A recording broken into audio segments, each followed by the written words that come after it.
j'ai réfléchi en fait par rapport à des besoins en échangeant avec les conseillers citoyens, parce que je leur parle souvent effectivement de l'usage de la donnée, et ce qui ressort beaucoup en fait dans les besoins, parce qu'il faut partir de l'usage, hein, il faut partir des besoins, et ensuite on met en place, on va chercher les jeux de données qui pourraient nous intéresser. On a beaucoup travaillé par exemple sur l'aide à l'orientation scolaire et professionnelle. Analyser des parcours, par exemple, d'anciens élèves des quartiers pour construire des outils d'orientation fondés sur des réussites locales. On favorisait peut-être des passerelles aussi entre l'enseignement supérieur. On sait très bien que les jeunes issus des quartiers prioritaires et l'enseignement supérieur, le pourcentage est quand même assez faible.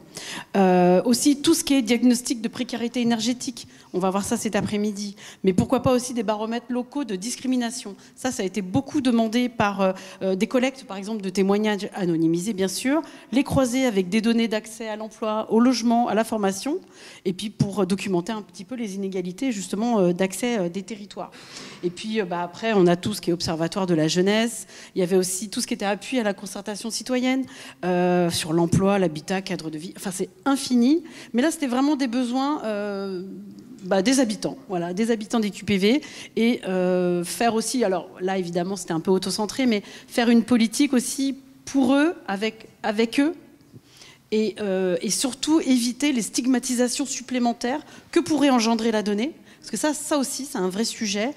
Et j'avais trouvé intéressant parce qu'il y a une dame qui m'a dit, je l'ai noté, parce que j'ai trouvé ça très bien dit. Elle m'a dit, voilà, il ne faut pas que la donnée... Alors, pour que la donnée ne soit pas un outil de contrôle ou de stigmatisation supplémentaire, mais bien un levier de justice sociale. Elle doit changer de main, de regard, de finalité.